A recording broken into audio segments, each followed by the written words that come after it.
are the eagle bearer. Wonderful. Magistrate Xanthi has spoken highly of you. Very kind of her. So here's the thing. My children have promising futures, but they refuse to learn and study. They think they know better, but they can't recite a poem to save their lives. Where do I fit into this? They've heard of the eagle bearer and worship the ground you walk on. If you related an epic story to them, I'd bet they retain it and impress their tutors. It's an odd request, but I've been asked to do stranger things. I'll do it. My children are waiting inside the temple of Dionysus Kolonatas for today's epic story. The subject is Perseus, which they should know well, but seem to forget all when questioned. I know this story well, of course, but my preferred version may not be what your children expect. Do not fear. If you need a reminder, there are many relics related to Perseus in the hall adjacent to the temple of Dionysus Kolonatas. Good to know.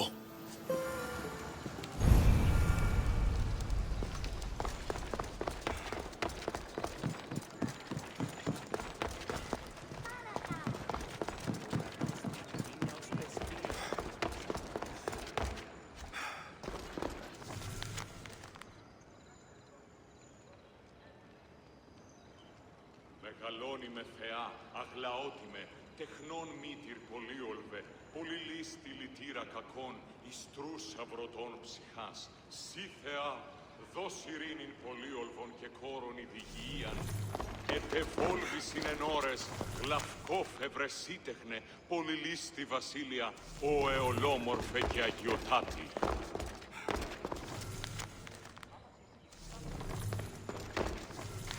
Επικαλούμε σε, Μάκαρ, πολιόνιμε, πυρίπολε και τελετάρχα, Θεόν πάτερ ιδέ και ιέ, σκυπτούχε, κούρε δημάτορ, βοτριόκοσμο οδηγέ των κομμών.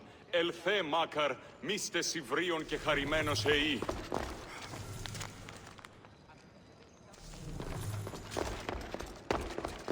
Καλώνιμε και πολιόνιμε, χθονία και τυρομφώνε, φιλαθρώτη και λυπηρία. Hello, I'm... The Eagle Bearer. We've heard all about you. Are you going to tell us a story today? Do we have to listen? We've heard it 100 times. Yes, that's me. And yes, I'm telling you a story.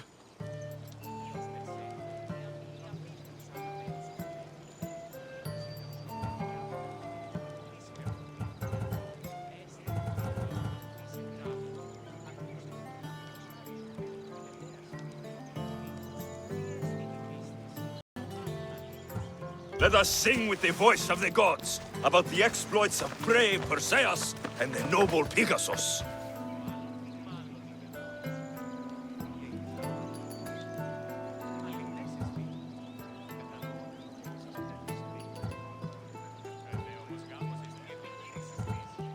Acrisius, the king of Argos, was not a good man. He had one child, a daughter, Danae. Bitter that he had no son, he went to the oracle of Delphi and heard a prophecy that chilled him. Ooh, what was it? The oracle said Acrisius would be killed by his grandson. But Danae was unmarried and childless at the time. To protect himself, he locked Danae in a bronze room, open only to the sky. Ooh! However, mighty Zeus saw the girl and fell in love with her. He transformed into a golden shower and seduced her. Danae gave birth to a son, Perseus. I knew it. King Acrisius couldn't kill the boy for fear of angering Zeus. So he put his daughter and grandson in a wooden crate and tossed them into the wild sea to be drowned. How horrid! Poor Perseus.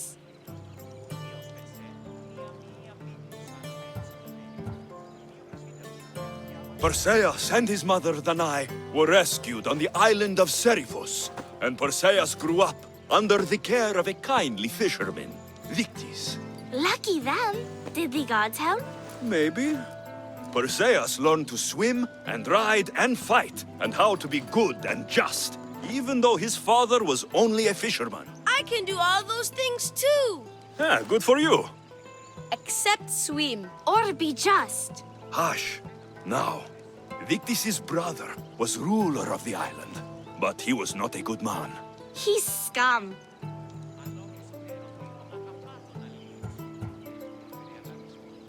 The cruel king of Seriphos, Victis' brother Polydectes, decided he wanted to marry Danae, for she was still beautiful and noble. But Perseus knows his mother does not want this. Victis couldn't stop his brother, so it was up to Perseus to interfere and be annoying. Christos, that's your job. I will keep the stinky king from marrying you. The cruel and, stinky king became angry. To get rid of Perseus, Polydectes sent him on an impossible quest. "Prove yourself a warrior, and fetch me a worthy wedding gift," the king said, "by killing a great monster!" I knew it! Shh, I knew it too.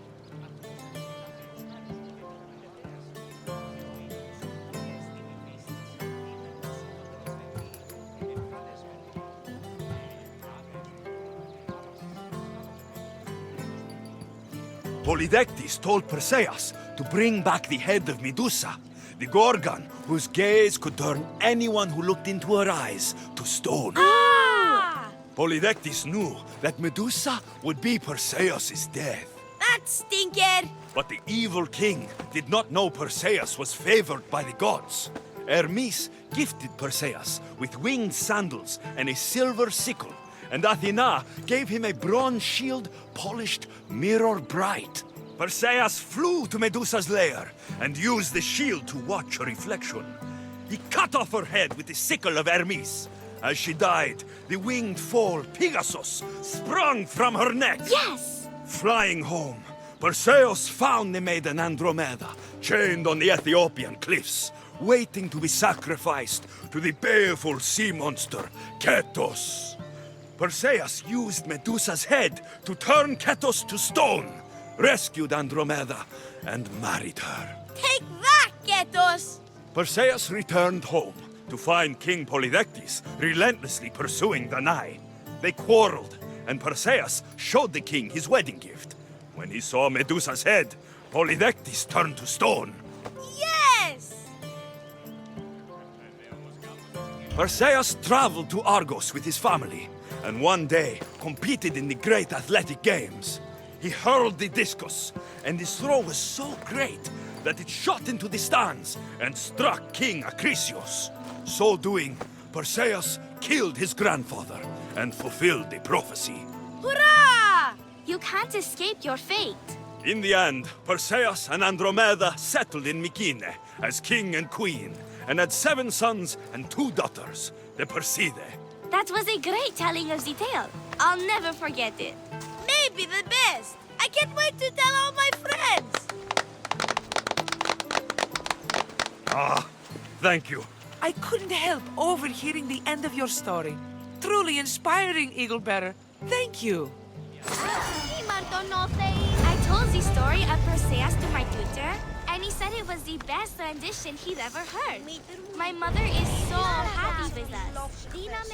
Ήκουσα τους στρατιώτας, καταχέοντας τα σκόμας, εστιχνήτας πεπι...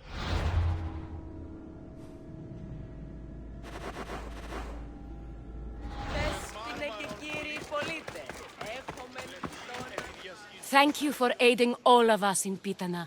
Stories of you will live amongst us for many years. I help where I can, but thank you. A reward for all your help